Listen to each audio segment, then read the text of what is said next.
continued. The first 3 verses of Hebrews 12 are essentially, hey, you've got to run the race. While you're running the race, you keep your eyes focused on Jesus Christ. Verses 4 through 11 are basically, things are not as bad as they could be. You're going through persecution. You're going through a tough time, yes, but it's not as bad as it could be. And in fact, you need to expect this because this is what God uses to help you be the person He wants you to be. Verse 12, therefore, because you're running this race, strengthen the hands that are weak and the knees that are feeble. You can especially appreciate strengthening the knees that are feeble as you're trying to go through this race. Make straight paths for your feet. The whole idea here is live righteous lives. Have a heart that wants to accept Jesus Christ's rule in your life. For your feet, make straight paths for your feet so that the limb which is lame may not be put out of joint but rather healed. If you don't take care of this now, it'll become worse. The problem will only exacerbate itself. Verse 14, this is new material. Pursue. So here we have new material. It begins with this word pursue. Actually, it begins with the word peace, which is emphatic here. But the idea is we need to pursue. So here's your leading verb, pursue. There will be several things that modify. 3 things modify pursue. The first is peace. That's what we're pursuing. That's one of the things we're pursuing. Pursue peace with all men. We'll talk about that in a minute. We're also pursuing the sanctification, the set apartness with which or without which no one will see the Lord. Those are 2 of the 3 things that we are pursuing. These are 2 of the 3 things that modify pursue. Now, from this sentence, does anybody see the other thing that modifies pursue?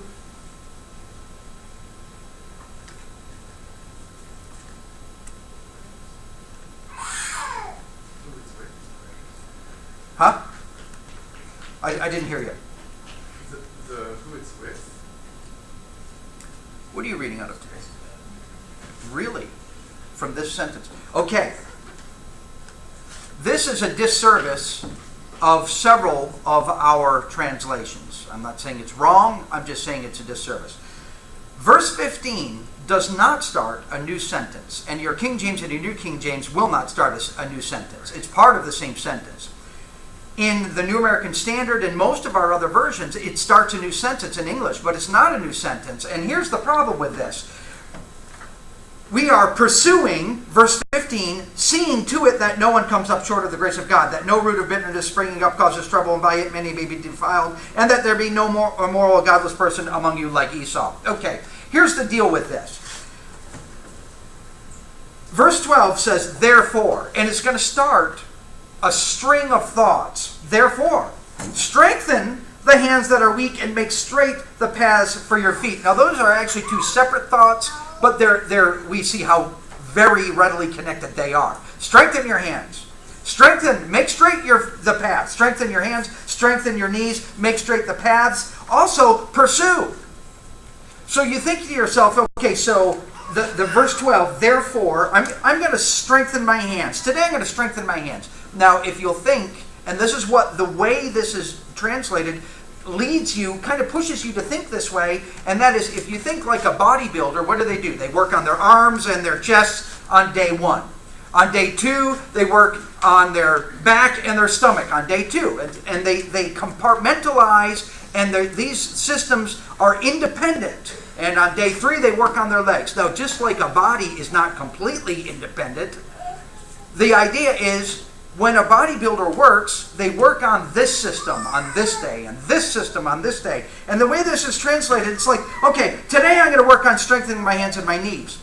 Tomorrow I'm going to work on making straight the paths which are in front of me. Verse 14, Thursday I'm going to pursue peace with all men. Friday I'm going to pursue the sanctification. And on Saturday, that's when I'm going to see to it that no one comes up to the short of. But that's not actually the way it is. Strengthen the hands and the knees and make straight the paths for your feet. That's you work on that together. And then pursue. In your pursuing, what are you going to work on? I'm going to work on pursuing peace and sanctification. And how are you going to pursue? It is not separate. You cannot pursue without this. Seeing to it that no one comes short of the grace of God, that no root of bitterness springing up causes any trouble, and that no immoral, godless person like Esau who sold his own birthright.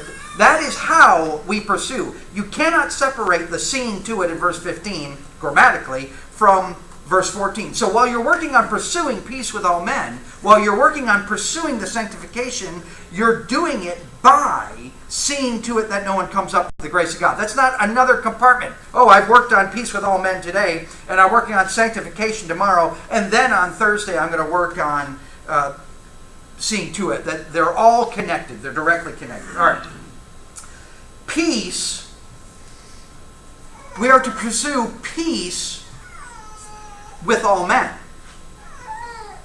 Now, I'm going to be technical again, and there's a reason for it. Men is added. It's not there. So take a step back. Pursue peace with all. Yeah. George is like, what else would you pursue peace with? All right. So let's talk about that for a second. Take out the word men. What might we, or with whom might we pursue peace? There's only two possibilities. God, maybe. Within the category of men, there are two possibilities. Brethren? Brethren or not. Now, can you think of a passage in the New Testament that tells us to pursue peace with all men, and men is there? Romans 12. It's there. It's there in the original. It's there in the English. Pursue peace with all men. So we understand that, yes, we are supposed to pursue peace with all men. And that's obviously true. And the English interpreters have pulled from Romans 12 and brought it over here. But in reality, it's not here. Why would I bring this up? If you turn to 2 Corinthians. Now, very quickly. We are about to take up a collection. We have a treasury. For whom may we use this treasury? The Lord's people.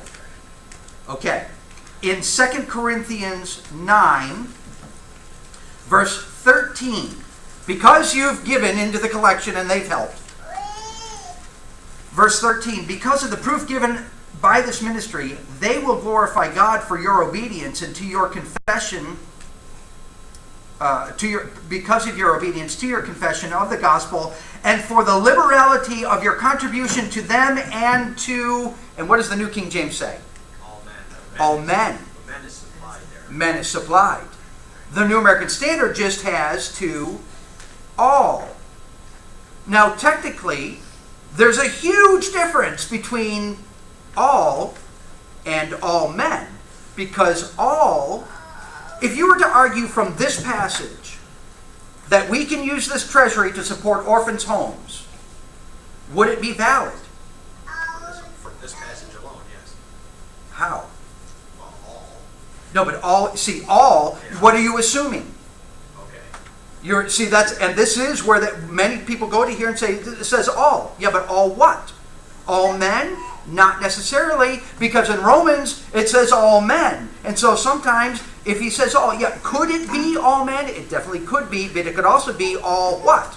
All Christians, right? That's what they're doing when they're referring to that. So my point is there's inconsistency in some versions, and we need to have clarity of thought when we're looking at these. Gary, you want to say something, I think. Well, it's very similar to, the idea is very similar. You said that he borrowed the idea from Romans, but it's throughout the New Testament as well. Galatians, as you have opportunity, do good to all, especially those in household of faith. So you are to do good to all. Yes.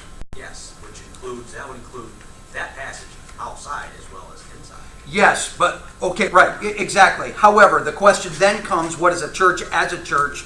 Right. What do we see? What can we prove? That a church as a church may do good, specifically use their treasury for all men? We don't actually see that. So to go to that passage and say it says all men, Actually, it doesn't say all men. It just says all. And you need to figure out what else can you prove. All men? You can't prove that.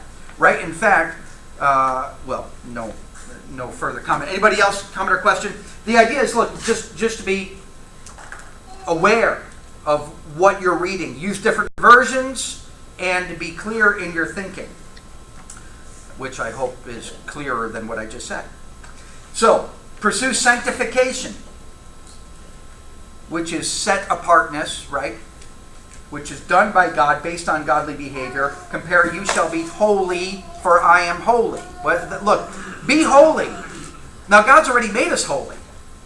And now he's saying, be holy. Well, I can't separate myself, but I can be righteous in my behavior, and God will look down on that and say, oh, okay, he's being holy. I'll continue to make him holy, as it were. Peace concerns others, right? Be at peace. And so that has to do with y'all and me together. The sanctification, the set apartness concerns, I know that pursuing peace concerns myself, but as it pertains to others. The sanctification concerns me, really, as it pertains to God, as it will. The word pursue in the New American Standard, out of the 45 times I saw, I forget the exact number, but well more than half of them, this word pursue is translated persecute. Now, I don't know if you've heard this. I've done it. When I'm looking at the word persecute, I will say this word persecute is often translated pursue.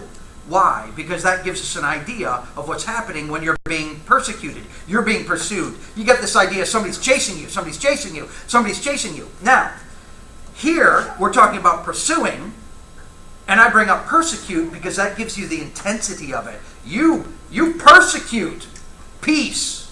And you persecute. So I'm chasing after it. I am relentlessly, nonstop chasing after it. Does that describe me? It better, because that's the command. Pursue peace and sanctification. I assume that if you have a comment or a question, you're going to raise your hand. See to it that no one comes short of the grace of God. You remember Romans 3:23 says, all have sinned and fallen short of the glory of God. Different words, same idea. See to it that no one lives a life of sin. Yeah, because if you do that, you'll fall short of the grace of God. Don't live a life of sin, because we committed, right, at our conversion, at our baptism, we were saved and we promised, I'm not going to sin anymore. That no root of bitterness springing up causes trouble, and by it many be defiled. Make sure there's not one of you this way, because if there is, it'll destroy many of you. Galatians 5. The older I get, the more impressed I am with the theme of love. Specifically, when it regards not acting like a brat, baby, retaliating, punching back. Don't do it. I'm impressed because I start to pick up on it more. It's everywhere, which implies that those people were that way. And if they were that way, then I can be. I better not be.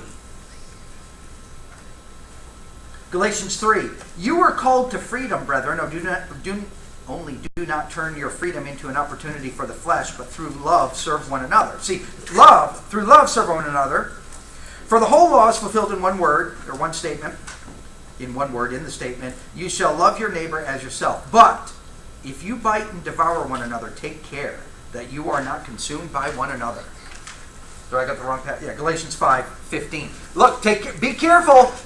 Why does he have to write that? Because it's a threat for them. They're going to act in such a way that they just start one person. And by the way, it starts with what? Make sure that no root of bitterness springing up causes trouble, and by it. Now, I'm not saying it's always only one person. but it can be only one person. And you look at each person individually. The one person stands up and says something, and what does it take? It takes two to tango? Right. Right? You know, it all started when he hit me back. It all started when he hit me back.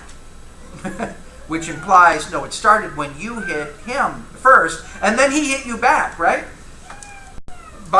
Look in verse 9 of this chapter, Galatians 5. A little leaven leavens the whole lump. And so what's his point? Get rid of the leaven. That little root of bitterness, take care of that. And so this is the idea. Look, there might be out among us somebody who has got this root of bitterness, and they have to take care of this. Get rid of it. Because if they don't, it can drag everybody else down with them. James 3. James 3, verse, what is it, 9? No,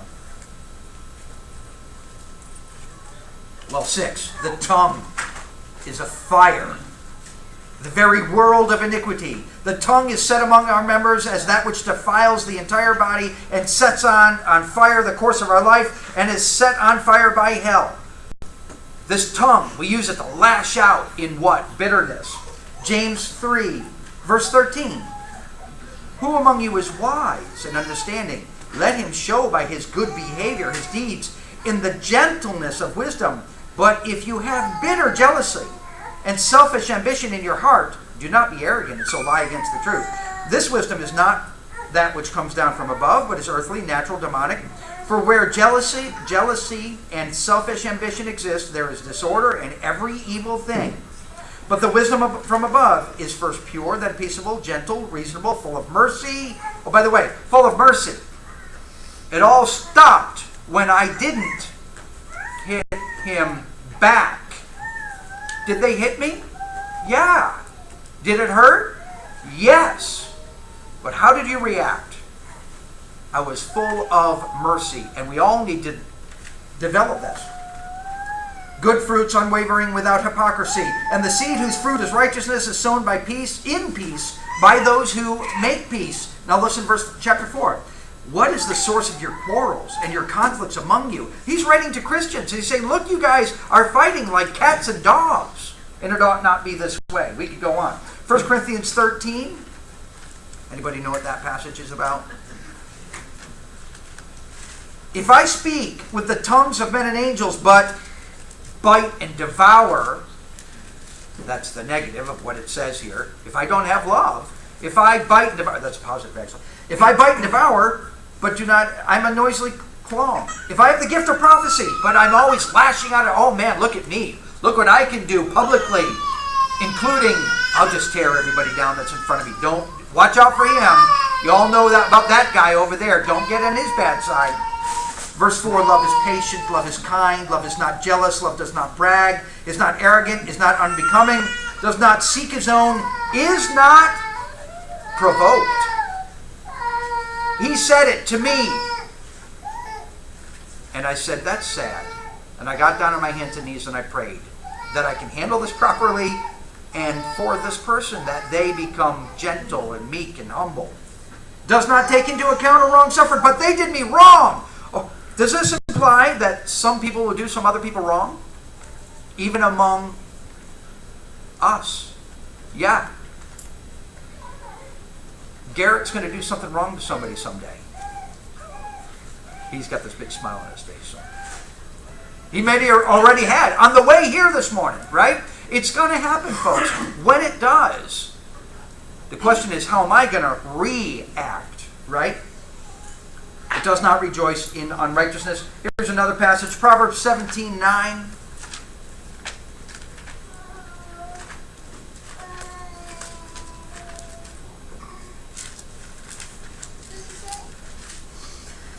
Proverbs 17:9. He who conceals a transgression seeks love, but he who repeats a matter separates.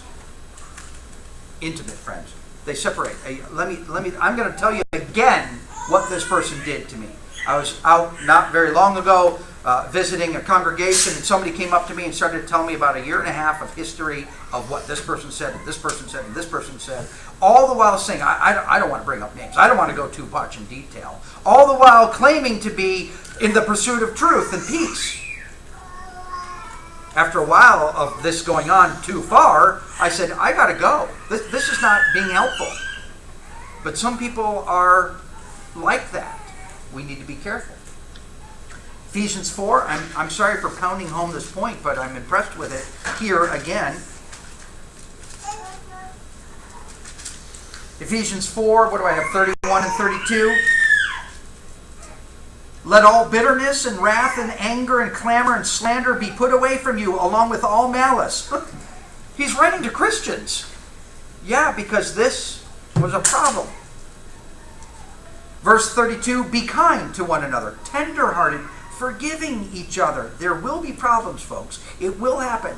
People will do things that are actually wrong. Not even perceived to be wrong. They are actually wrong. What do you do in that situation? Especially when it's against you. Oh yeah, he did it to him. I can handle that. But when he does it to me, that's different. Verse 29, let no unwholesome word proceed from your mouth, but only such a word as is good for edification according to the need of the moment, so that it will give grace to those who hear. Do not grieve the Holy Spirit of God. How did you act the last time somebody did something wrong to you or one of your loved ones? Do not grieve the Holy Spirit of God.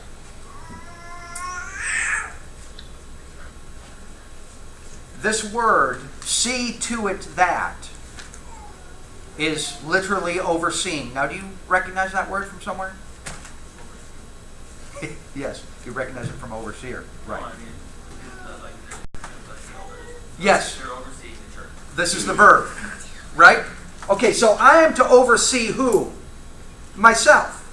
So I'm overseeing that I'm not coming up short of the grace of God. That there's no root of bitterness springing up that causes trouble in me. No root in me that causes trouble. No immoral person or godless person like Esau. I'm overseeing that. But do you think that we have anything to do with each other in this category when it comes to the congregation? Yeah, especially elders. So, I'm going to pick on this one. It doesn't matter. It can be any of these. A little leaven leavens the whole lump. But this one says, no root of bitterness springing up causes trouble, and by it many be defiled. So what is an elder, or in the absence of an elder, a faithful person is supposed to do when they identify there's a root of bitterness over there? Okay, I've identified it myself. What are you supposed to do? Take care of it. Okay, now there are some people who are not this way. Let's take that person. That person's faithful and identifies it in Garrett. What are we supposed to do?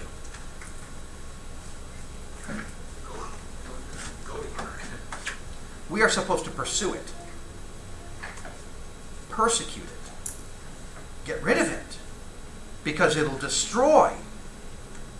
It'll destroy this or it'll destroy many within this. By it, many become defiled. You see what happens here, Garrett? We are also supposed to approach that with caution, unless we fall into the same trap. No doubt. Yes, so he's modifying how we're approaching. Right now, all I'm talking about is we are approaching. I modified it too, with persecute. We are approaching it, and I modified that with how? What we're dealing with. We've got to. You can't just let it go.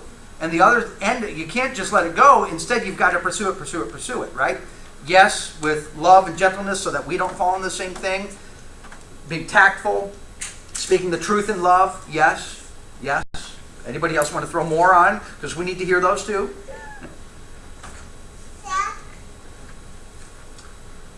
Comment or question on this? Yes, George. This overseeing word is interesting to me here because it makes me realize that really the qualifications for an overseer is somebody who's in such a good habit of overseeing themselves that they have the time and wherewithal to oversee everybody else. Yeah. And so, I mean, that's a pretty high, when I consider the amount of energy that I ought to be taking to overseeing myself, clearly, it's pretty obvious that I'm unqualified. Yeah. You know. Yeah, along those lines, so I was talking with a judge, a village or town judge in Theresa. And I was talking with her, and I was saying I'm mildly interested in pursuing that. I always have been. I said to her, I need to raise my own family correctly first before I try to manage somebody else's house. And she said, not really. Sad. Explains a lot, doesn't it? Okay, I'm done with this section. So 14 through 17, and now I'm going to pursue 18 through 29, if y'all are ready to move on. Okay, 18 through 29, questions. Let's burn through them. Jonathan, I see, I like it. What hadn't they come to? What made you touch? Yes. What had they come to? You know what they came to, so you read the text. We don't need to enumerate them right now. Verse 25, so question 3. So, what should we not do and why not? Rob, are you, okay, you? Yeah, George. Tweety. Do not refuse him who is speaking, as we might miss. Yes, except remove the mic part. We will miss heaven, yes. I understand you were emphasizing. From verses 26 through 29, what will happen to creation, Autumn? He said they'll be shaken. Yeah. What do we receive, Marcy? A kingdom that will not be shaken. So what should we do, John Bosworth? Show gratitude. Question 7, showing gratitude enables our service to God to be, Gary? Accept. Yeah, now yours says have grace, doesn't it? Or does yours say show gratitude? How did you answer number 6? Acceptable. Oh, I'm sorry. Or no, it has grace, yes. Yeah, yours is different. We'll talk about that in a minute. Yeah. Verse 8, or question 8, further describe what should accompany our service to God. Garrett? Reverence and godly fear. Yes, and why should we be concerned about this? Anyone? Fire. God is consuming fire. Yes, that catches the attention, does it not? All right. Here's our outline of Hebrews 12, 18 through 29. Ours, I say. This is my outline. Thank you very much. You might do it differently. Verses 19 through 21, where they had not come. So, 4, you have not come to a mountain that can be touched, to a blazing fire. Okay, you remember in chapter 11, life is about a journey. Abraham went out.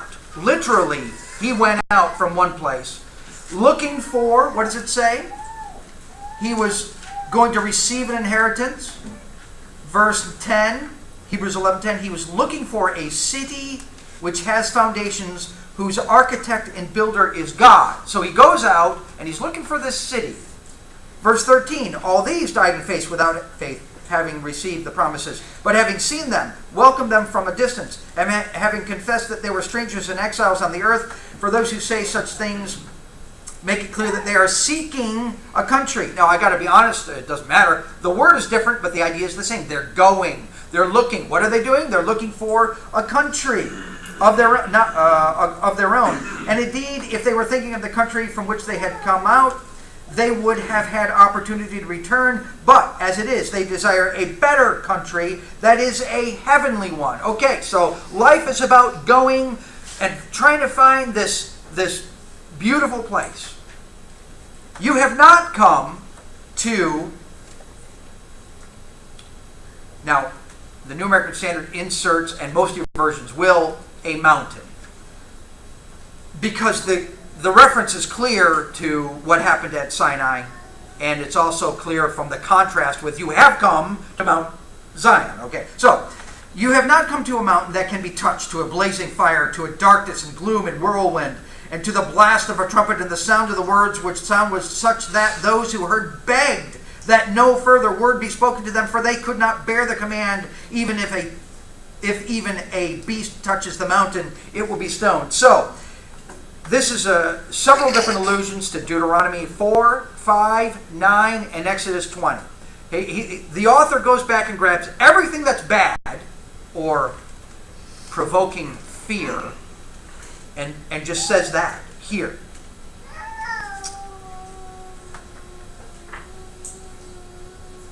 What does fear with relationship to God? What is this picture? The fear implies, it illustrates, it emphasizes something. What is this whole event emphasizing? It doesn't emphasize their fear. This provoked fear. But what is this emphasizing about God? And how great God is. His greatness, His magic. You imagine what was happening. Remember what they had to do around the base of the mountain? What did they have to do?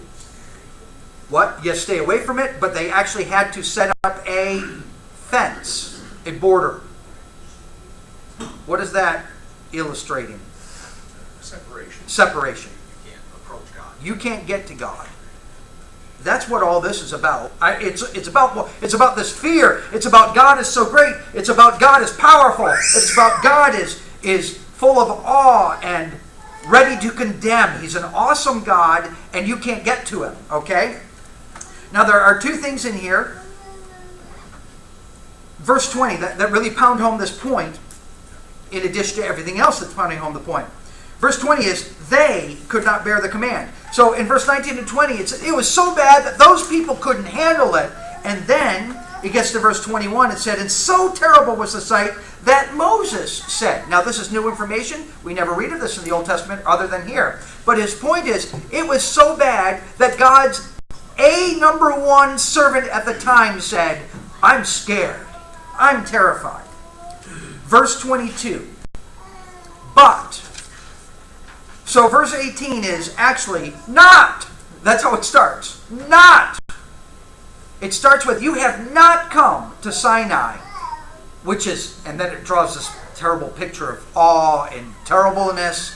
And then in verse 22, but you have come to Mount Sinai, to the city of the living God, to the heavenly Jerusalem, which is what they were looking for in chapter 11. This is what they're looking for. This is what we're looking for, the heavenly Jerusalem. And he says, look, you haven't come to this. You haven't come to Sinai in verse 18. You've come to the calm after the storm. You've come to the place where the living God, the heavenly Jerusalem, the myriads of angels, or can be translated, because of the next word, the New American Standard has the myriad of angels to the general assembly. That word general assembly may stand on its own, like the New American Standard, or may be a festival, like a festival of angels. The angels are having a festival. Either way, grammar goes either way. To the general assembly, to the church of the firstborn who are enrolled in heaven, and to God, the judge of all, and to the spirits of the righteous made perfect. That's what everybody has been looking for, and you're here. You've arrived. You've made it. And to Jesus, the mediator of the new covenant, and to the sprinkled blood. Remember, they're looking for forgiveness. They found it. You're at the spot that you've always been looking for, which speaks better than the blood of Abel. So, verses 25 through 29, because you're here, appreciate it.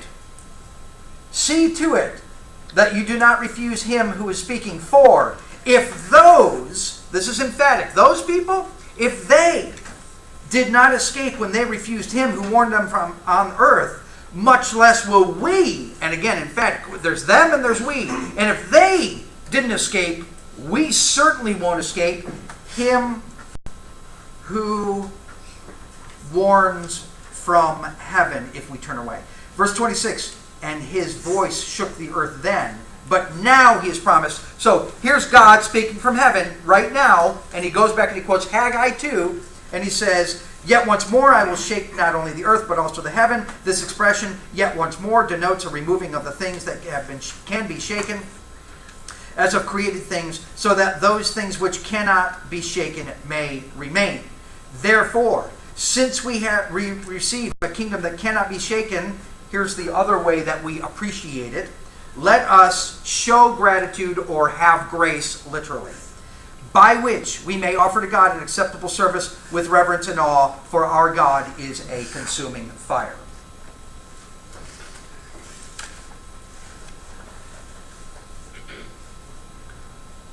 Some thoughts. We'll spend the rest of our time on thoughts. Anybody have a thought already? George Bosworth apparently has one thought at least. Keep going. Keep going. One author said again, I'm sorry. I have a thought. So, I mean, go back to the. All right. Guthrie says, again, considerable knowledge of the Old Testament background is assumed. The people who read this letter knew what he was talking about. They knew what he was talking about. This letter makes no sense if you don't know the Old Testament, so we had better study the Old Testament. That's my thought, or it's not even my thought. Well, go back. Oh, back. You Yeah. mean back. There you go. I was just thinking that the two mountains, they're both holy mountains. But one's still out in the wilderness, Yeah. and the other one is in a promised land. And I think he's also bringing that idea there. Yeah. That other mountain might have been holy, but Yeah. simplified. Good point. I don't think I've ever thought of that in my life. I have to write that one down. Send that to me, would you? Anybody else? Another thought? We got plenty of thoughts from here. We're going to camp out on thoughts from chapter. I know Jonathan's got a thought. I'm just going to go until you have your... Okay, so considerable knowledge of the Old Testament. Now, with that, so the point here is you got to read your Old Testament. So go home and sit down and read it, and we study it on Thursdays. Good. That's one point. Now, have you ever been in the Old Testament and read about Mount Zion? Zion? Yeah. Yes. Yes. Yes. Give me one passage that comes to your mind. Well, Isaiah talked about it. Yeah, and so what does he say? He says what about Isaiah? Just give me... I'll turn there. Okay. Marcy, what does Isaiah say about Mount Sinai? Excuse me, Zion, Mount Zion. What does Isaiah say about Mount Zion? Like the sheep alive lambs. Yeah, okay, all right. So that's Isaiah 11. He actually doesn't say Zion in 11. Says it in chapter 2. He says it in chapter 2, but the point is the same. And what's going to happen? Go ahead, read chapter 2. What is it, 2 through 4, maybe 5? I mean, many people are going to come. The law is going to go forth from Zion, and word of the Lord from Jerusalem. Yeah, so Joel 2 talks about Mount Zion also. Joel 2 mentions Mount Zion. So we got Isaiah 2 mentions Mount Zion. We've got Joel 2 mentions Mount Zion. Now, there's a whole lot of other passages that say, look, there's going to be a time when Mount Zion. And then you've read that, and then you come to Hebrews and you read, you have come to Mount Zion. What would you think? Fulfillment. Oh, Gary's a genius. No, not really. Right? Yeah. Look, we say, yeah. And you go back and you scan Isaiah 2, and you scan Joel 2, and all these other passages that talk about this great place that's going to be Mount Zion. And you realize, hey, it's here. Now, I said Isaiah 2, and I said Joel 2. Marcy mentioned Isaiah 11, which is quoted where? Where is Isaiah 11 quoted? Anyone? Romans 14, 15. Romans 15, 12. What's Romans 14 about, by the way? The law. I mean, the civil authorities, or is that 13? No, That's 13? Okay. it's Weaker brother. yeah. The weaker brother. And what are these two doing with each other? The weaker brother and the stronger brother.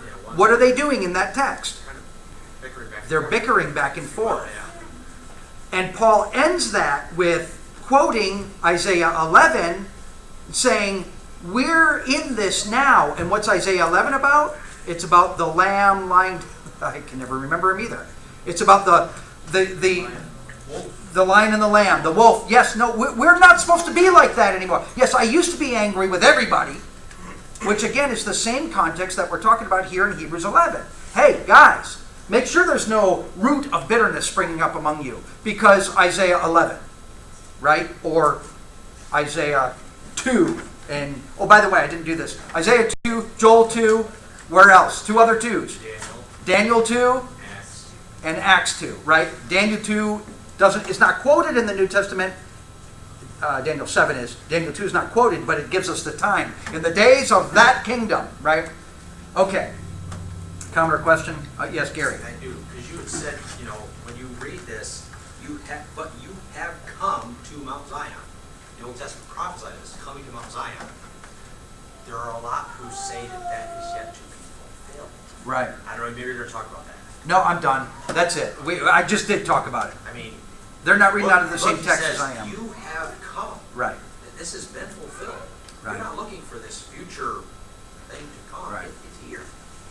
You know, that's, Yeah. you know, If anybody He had wasn't their, referring to them because they were Jews, they've come to that.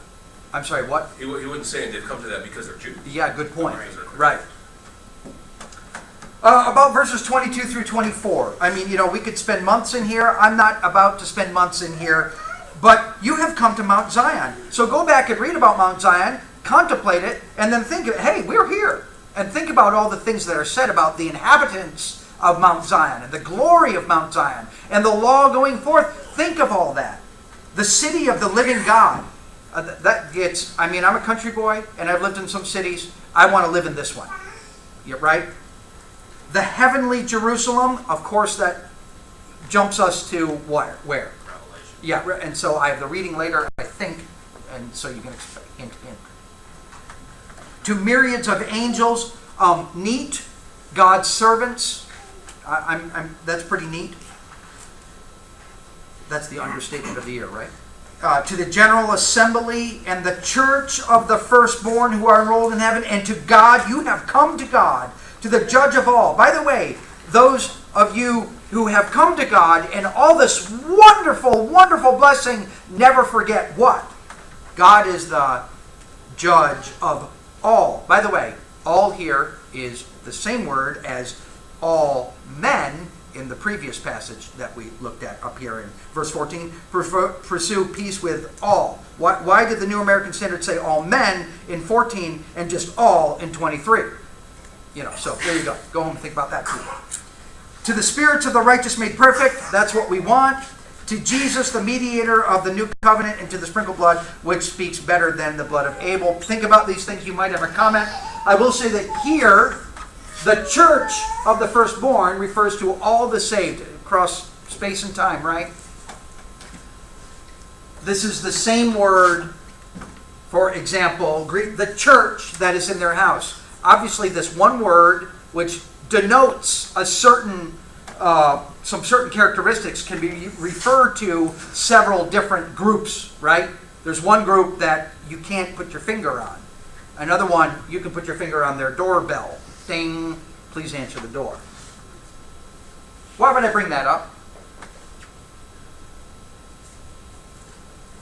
Why would you bring it up? Well, I'll just say this. When we scan our New Testament and we see the work and worship of the church, which church are we talking about? Context Yes. matters. Context matters. Related. And we can't just assume that the work given to the local church is also the work for the church, right? For example, partaking of the Lord's Supper, that couldn't happen, not anymore, right? So we can't assume. So when you see the work and worship of a local church, you can't just say, oh yeah, well, we'll just all do that work, whatever it is, helping, again, orphans or widows, such things. This has myriad applications, but I just wanted to bring out that word, yes, same word, but refers to several different bodies completely. About service, I guess we're going to have to finish with this. Verse 28, therefore, since we receive a kingdom which cannot be shaken, let us show gratitude, by which we may offer to God an acceptable service with reverence and awe. Some of your versions will use the word worship there. I don't like the inconsistency, even within the New American Standard. That's my personal preference. We need to be. The reason is because we need to be aware. First of all worship is service, but not all service is worship. Okay? All worship is service, but not all service is worship. Service includes a whole bunch more than what we normally call worship. For example, in John 16:2, let's go ahead and turn there.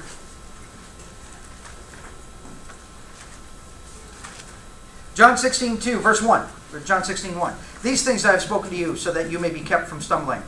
They will make you outcasts from the synagogue. But an hour is coming for everyone who kills you to think that he is offering service to God. Now, would any Jew think that killing somebody is worshiping God? No. That's why all of your versions will translate this word here, service. Everybody gets, no, that's not worship. That's not an act of worship. That's done in service to God. That's what they would think, at least, right? So here's one of those passages that illustrate this word at its root. It denotes serving God. Sometimes our translators will take it and use it for the word worship. Okay, we need to be careful. Acts of worship are service. Hebrews 9.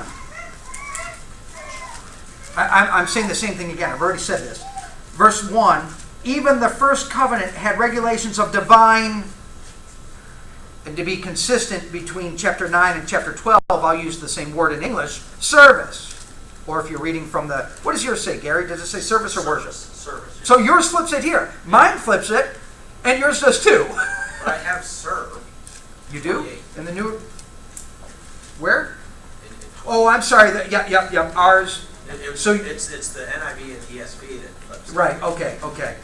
Anybody have the ESV right here? Is it flipped? So, in chapter 9, verse 1, does it say worship? Yes.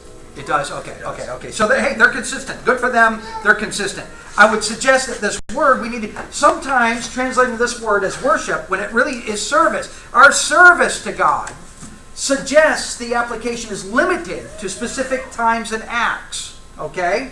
Which is unfortunate and should not happen in this passage, right? In this passage, that we may offer to God an acceptable service. Not just worship, although valid of worship, but much more broad than that. Romans chapter 12, right? Same word again. In Romans 12, we are to offer our lives, our bodies, as a living and holy sacrifice acceptable to God, which is your... Reasonable, logical. And the New American Standard is just wacky here. They include both words when there's only one word. Okay? Which is your spiritual service. So they translate, and I don't mean to be, I shouldn't be so negative. They translate the word logical as spiritual, and then they translate the word service or worship, whichever you want to look at it, with two words, service and worship. It's slightly... Maybe they're just driving home the point. Yes, they're trying to help, but they shouldn't. Anyway, the idea here is, look, your life needs to be the service to God. So in Hebrews chapter 12, look, show gratitude or have grace. I'm just going to run with show gratitude. But again, I think that's helping by going a little too far. The idea is have grace. And you can look up in the Bible and say, hey, there are different ways to have grace. And he's saying, have grace, by which we may offer to God an acceptable service of reverence. Your life, you need to go around having grace. And if that's showing gratitude, yes, we do need to, whatever you do in word or deed, do all in the name of the Lord, what? Giving thanks. So the idea is in the Bible. Yes, have thanks. In whatever you do, your service to God, you've got to go around being thankful. I'm a thankful guy. You better be thankful. As opposed to what? Fighting and devouring. Yes, right. Or just not being content, or not saying thank you. By the way, That's how Romans 1. That's how they fell, or started to fall. That's right. That they gave up their thanksgiving attitude. And they said, no, I don't want it. I'm not going to be thankful. And they plunged into despair from there. Okay, we'll be done. Comment or question from anybody? Thank you for your work. Let's, I guess, break till 5 after.